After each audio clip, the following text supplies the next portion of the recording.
Namaskar. Episode 181, Monday, June 14, 2021.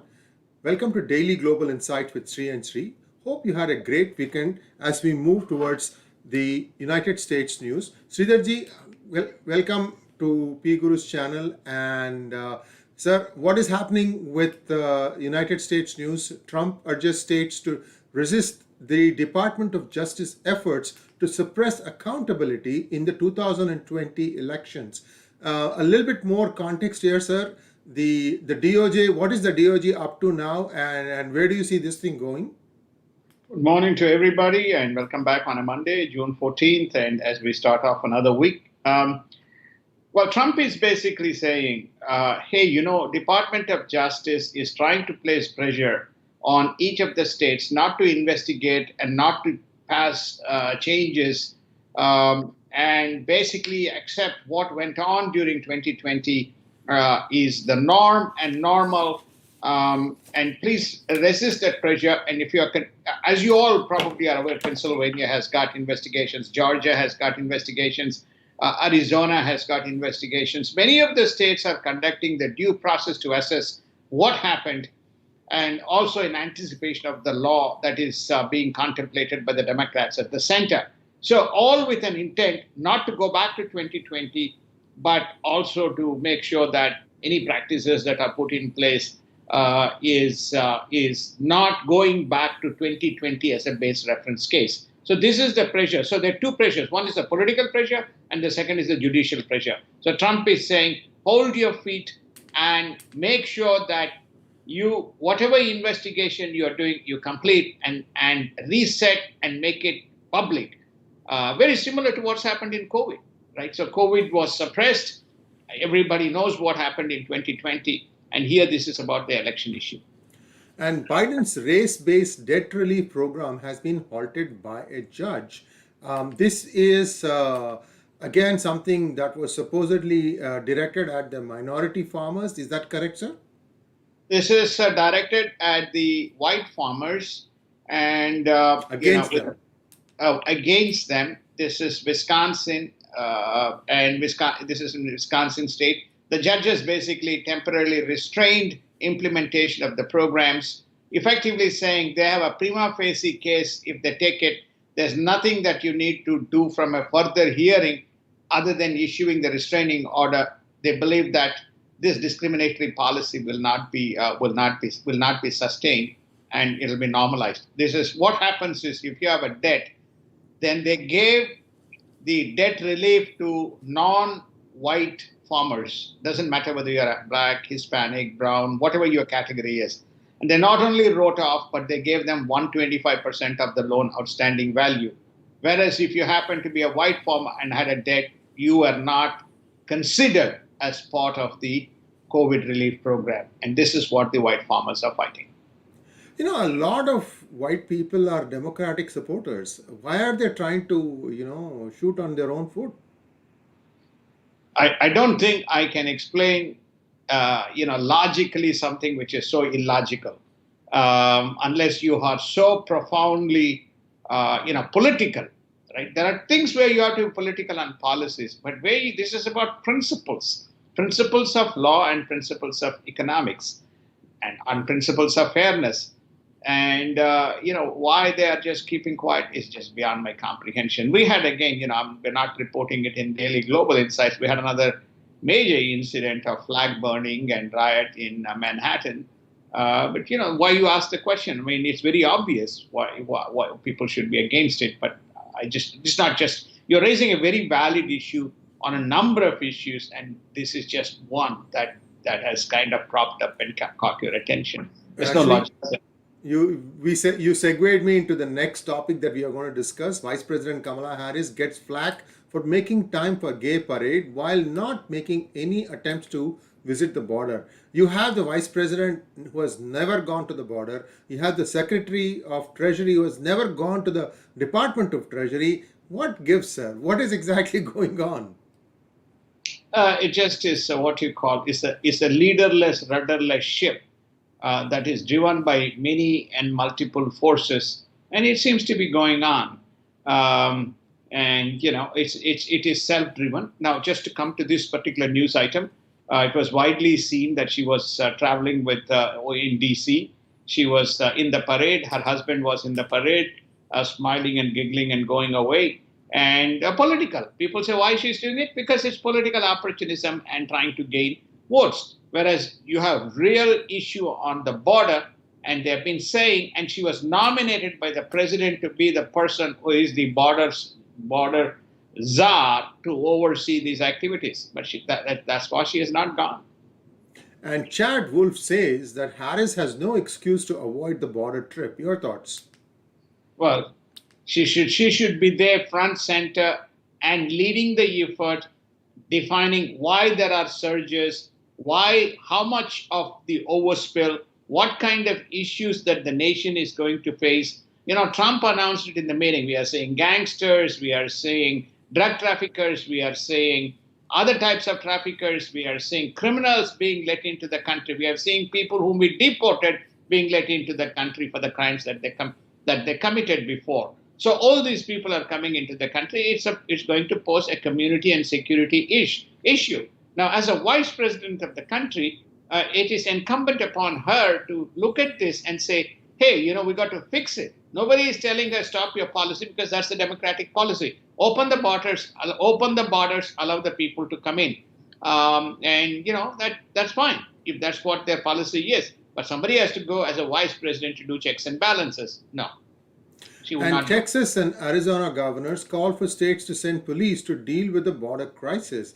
And what you say is absolutely right, sir. This is going to come and bite Vice President Kamala Harris, should she entertain thoughts of running for president at some point of time. It will be said dereliction of duty. The person never went there. So this is something that is strange. So now let's move on to something else, where the gloves are coming off as the progressives, the squad, one of whose members is Alexandria Ocasio-Cortez, or AOC, are now targeting their own Joe Manchin. Well, Joe Manchin has come up for a blistering attack by AOC over the weekend, because he remains the guy who is standing against these electoral reforms. He's standing against the filibuster. He's standing against this critical racial theory. He's standing against the infrastructure plan, getting through without the Republican support. So you have all these items. You have Joe standing up and making his point, which is going against the agenda of the progressive. So you can see who is controlling. The progressive is controlling the agenda. Who is driving them? Some invisible hand is driving them. And it's clearly not Mr. Biden. It's not clearly Nancy Pelosi. It's not Chuck Schumer. So it's somebody outside or somebody inside driving this agenda. So you have this blistering attack pop up. In fact, we also had a blistering attack on the same note, progressives going after Mr. Brewer, the Supreme Court judge, on the issue of, there's a specific issue that just escapes my mind, he was the focus of the target in the over the weekend by the progressives. So the point is that this is the new battle that is brewing in the politics here in United States. And Pennsylvania Republicans introduced sweeping elections reform bill, and the Democratic Party is a dividing line in Israeli politics and has become a major and imminent threat to the security of the Jewish state. I'm sorry, I read two different news items. Let's start with Pennsylvania, sir. We said that a few days ago that the Pennsylvania lawmakers went and looked at what Arizona was doing, especially in the Maricopa County. So they came back and they wanted to do a few things. So it looks like this is a reflection of that trip. Exactly. You're connected the dotted lines. Effectively, they said voter ID is mandatory. Without voter ID, you can't legitimize an election. Just because somebody has been in the United States is eligible to vote, then how do you dedupe these voters to be, okay, he has been in the United States. What's the mechanism to validate or invalidate? So therefore, they have come back and said voter ID is mandatory in the state of Pennsylvania. I think that's one of the big things that is coming out. So you asked, what about the DOJ? The DOJ, the first bullet point that we talked about, or the first news item that we talked about. So we're saying basically this is what it is. To 2020 elections in Georgia, this was the problem. In Arizona, this was the problem. In Pennsylvania, this was the problem. In Nevada, people from dead woke up and came and voted. People from other parts of the state came and voted. Department of Justice is trying to suppress the information or putting pressure on states not to kind of go back and put all these things back into the public. So what these Republicans are cleverly doing, they are assessing everything and they're incorporating it into their reform process that they will now enact within the respective states.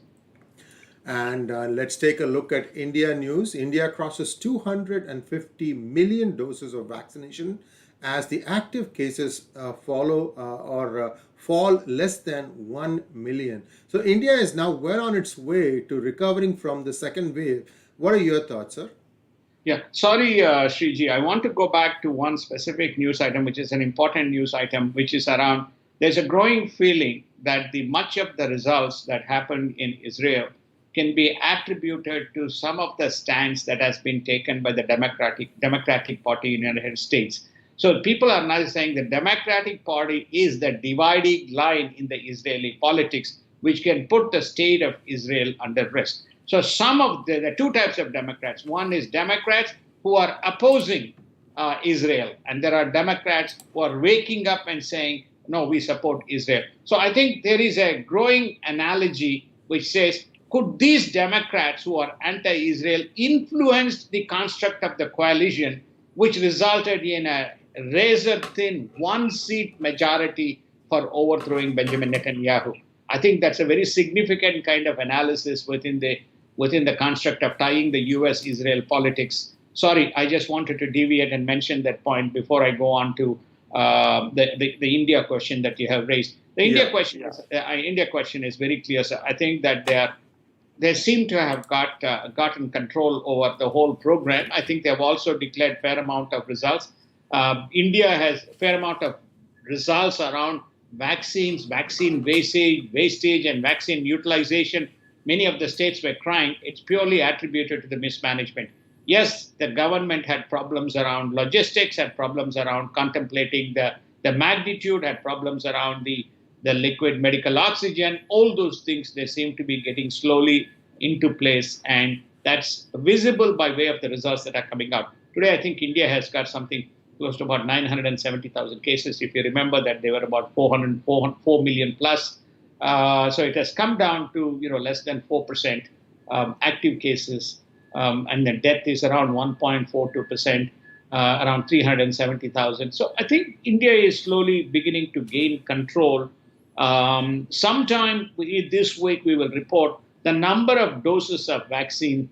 India will bypass United States and become the number one, if it has not already bypassed, as the number one country outside of China. China's numbers, nobody knows. China's numbers will always be number one. It doesn't matter which field it is, they're always number one. But let us take normalized data. So I think they seem to be in control, sir. And India is also assessing use of drones to supply vaccines to remote, inaccessible areas. In fact, Indian Army gets, this is a different line item. I don't think we need any comment on that. We know that India is doing a good job on vaccination and getting the COVID under control. I'm just segueing to a different topic, sir. Indian Army gets specialized boats for deployment at the Pangong Tso Lake. Viewers, remember that this is one of the lines or the bones of contention between the Indian forces and the Chinese forces.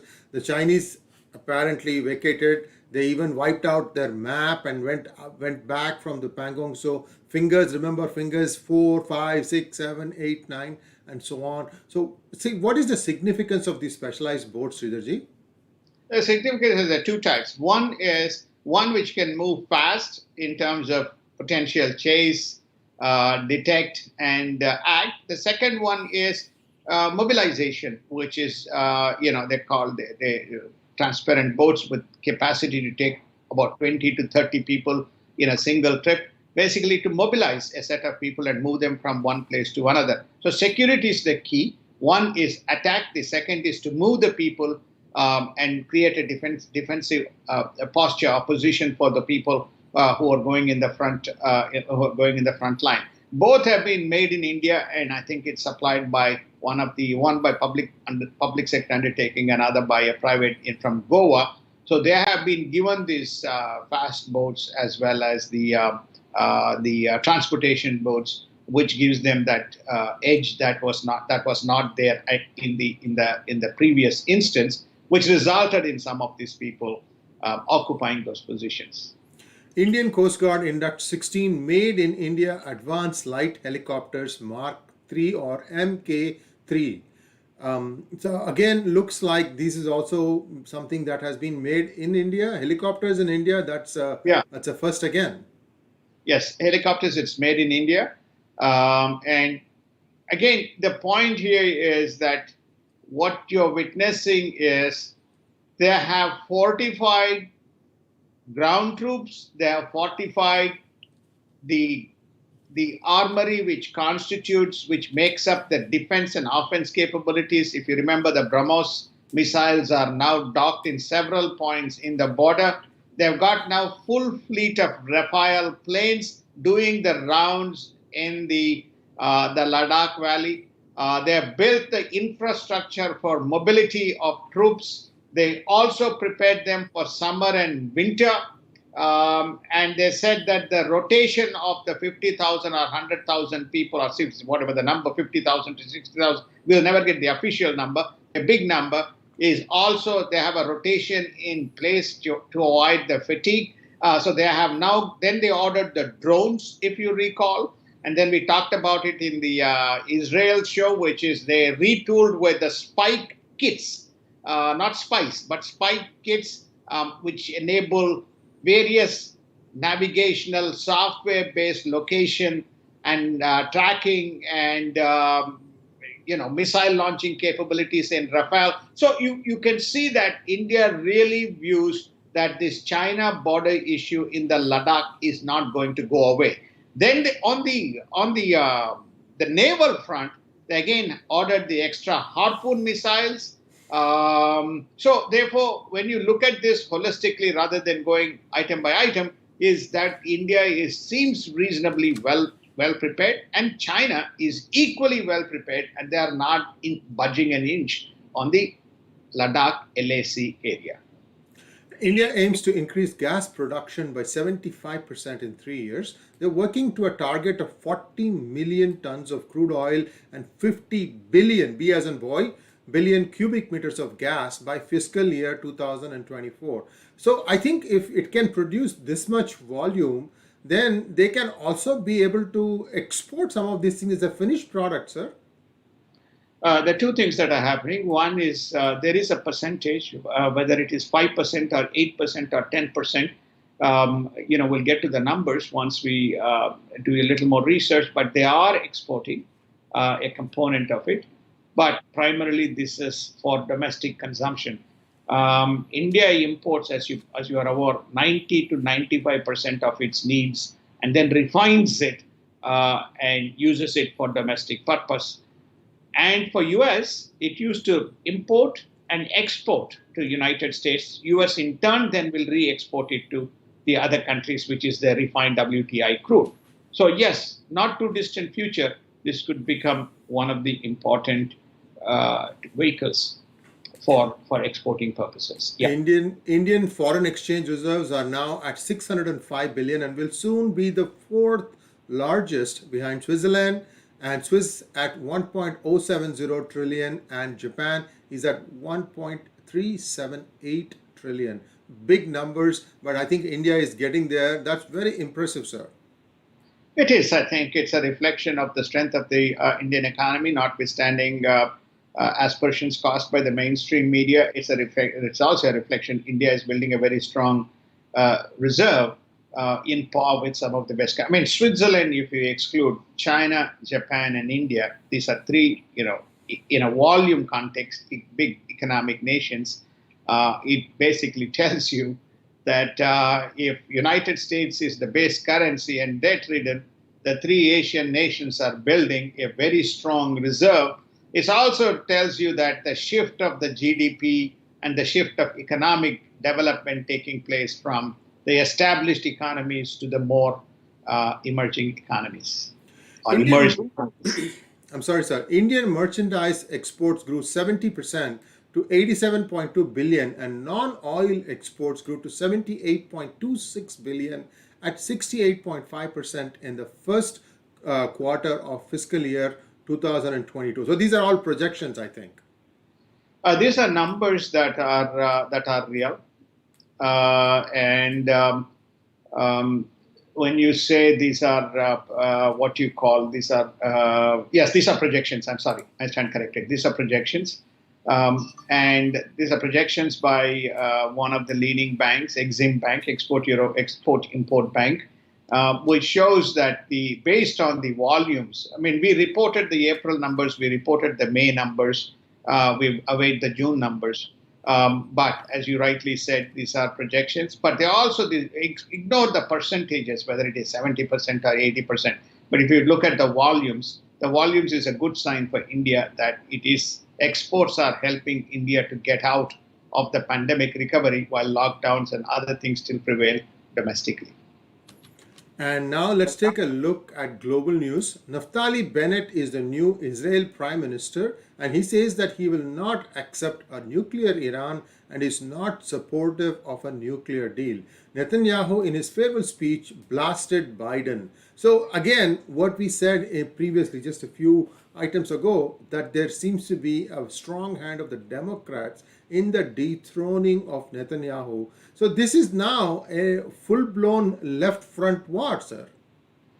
It's a full-blown left one. It is a full-blown left front war. Have you ever seen from United States soil an anti-Israel propaganda emerging? That's the progressive group, which is still continuing to launch and blast Israel.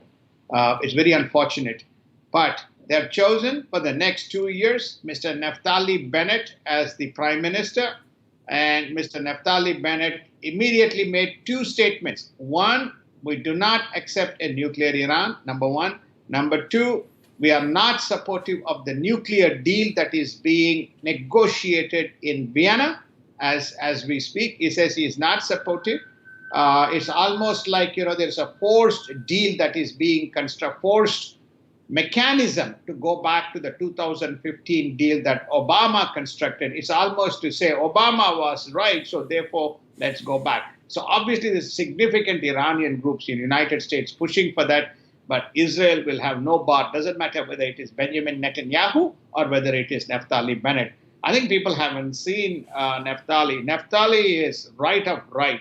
If Netanyahu was willing to negotiate a truce in Gaza, Naftali Bennett said, no truce. We have to go fully occupy and clear everything out. So we can expect more activity should there be further skirmishes coming out of the region. Whether the government in the process, this loose coalition, will last and sustain that pressure remains to be seen.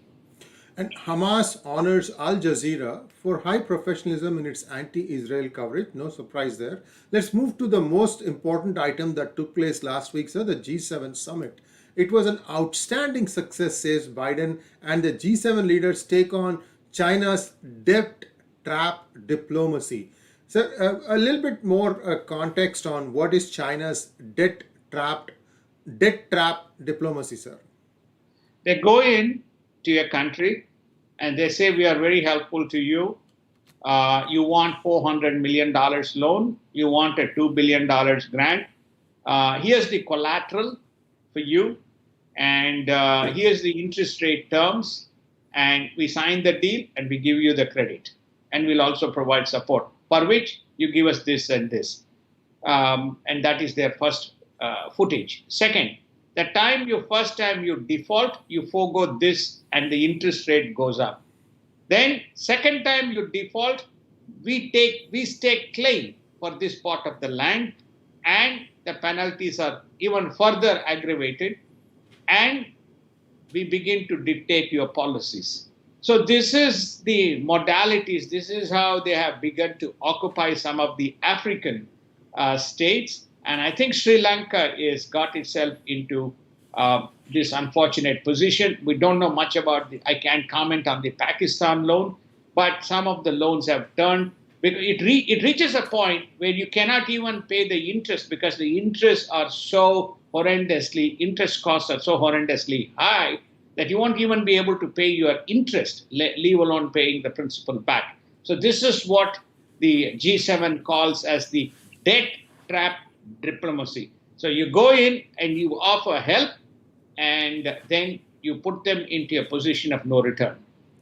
G7 leaders demand a COVID 19 origin investigation and rebuke China's human rights record. No surprise there. And G7 rivals China with a huge 40 trillion infrastructure plan, and G7 also reaches a consensus on the global minimum corporate tax rate. So look together. From what it looks like is a G7 is on one side, and they think they can counterbalance China, which shows you the strength of China, sir. I mean, I'm just gobsmacked that they are being viewed as that kind of a power.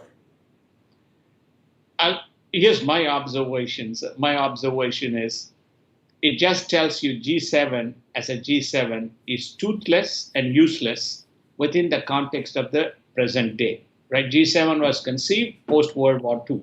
Right? It has not reformed itself. It reflects very much. I mean, Italy, Germany, France, Canada, UK, and then you have the United States and you have Japan. Right? It basically is not reflective of the new world. They were the 4 invitees. But having said that, when you look at the construct, number two, when you look at this very much looks like the U.S. Democratic Party-led policies: China, COVID, infrastructure, climate accord, vaccinations, and human rights. It looks like very much a mini copybook of United States democratic policy that you are seeing being rolled out here. Very badly, not very positively received, and very limited chances of success. So this is exactly what the US mainstream media today is writing, notwithstanding the fact many of them are left-leaning, are saying minimum wages, minimum tax will not be a success. The infrastructure, 40 trillion, you will not be able to stop. Debt trap diplomacy, you will not be able to stop. 40 trillion you don't have. So where's the question? So you are beginning to see the unraveling, and you are beginning to see the old ideas or the ideas of the Democratic Party rubbing into G7. So in my view, this is nothing more and another 3 days of waste of time other than people kind of getting together. And Secretary of State Blinken tells the United States-Russia relations at very low point going into the Russia summit. So Biden is visiting Putin today, right, in Geneva? In Geneva, yes.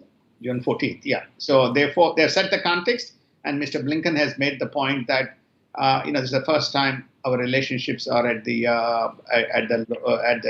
what you call as the lowest point for us to sit down and have a meaningful engagement and outcome coming out of it. So I forgot to what you call endorse and emphasize the statement that you had made, which is that China. If all these nations are taking on China, you can imagine how powerful China is. China is powerful and has issued a rebuttal to G7 and basically said a bunch of small nations cannot dictate what we do and what we don't do. This is China's rebuttal. Okay? And Beijing working to subvert UN human rights systems, activists warn. So Beijing is now suddenly become the target for everyone to look at, but should have been done a year ago when the thing was still being, on its way up. Everybody knew, yet nothing happened, sir. 4 years ago, there was a man who won the presidency of United States in 2016. He was called as President Trump, and Donald J. Trump. And then he took on the mantle from 2017, January 20. He said, United Nations is redundant. He said WHO is redundant. He said IMF is redundant. He said all these human rights bodies are redundant. He said China is the biggest threat we face. They have lumped us and dumped us with tariffs. He divided China and Korea. He directly negotiated with Korea. And he put the singular point of You mean issue. North Korea? Yeah, North Korea. Yes, North Korea. And no, South Korea has been an ally of United States for time immemorial. They control the DMZ. If we and didn't clarify, I assure you somebody would be saying this as if we made a huge mistake in the world. Please continue, sir. Sorry. So therefore, you have this thing which was well articulated, and he also said the United States and many people were involved in the COVID-19 and the COVID-19 cover-up, and he had complete abuse for WHO. So what you are seeing is that, but none of the people in the world wanted to believe and accept. They somehow dismissed him as a renegade. So these guys are now reinventing and finding itself. Now, to coming back to the human rights systems, which is what it is, suddenly people are realizing, oh my God, they're all over the place. You have these Chinese, so therefore, how can we enforce it in United Nations when there's a whole bunch of influential people influenced by China sitting in those positions? So you will not even forget the veto in the Security Council. We may not even get enough votes to pass the General Assembly to punish on the human rights issue. So I think people have just woken up to what is an obvious fact. But to your point, China has done a remarkable job, and we called it on the.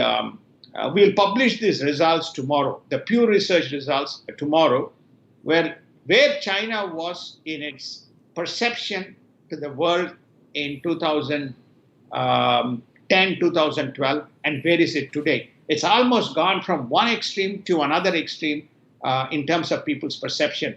All they attribute to this wolf diplomats of China who have gone on this aggressive posture and aggressive positioning. I mean, these diplomats just don't do things by themselves. They are actually acting according to the leadership, and they have done a damn good job in making sure that all bases, as we say, are covered, and the world is facing a huge challenge.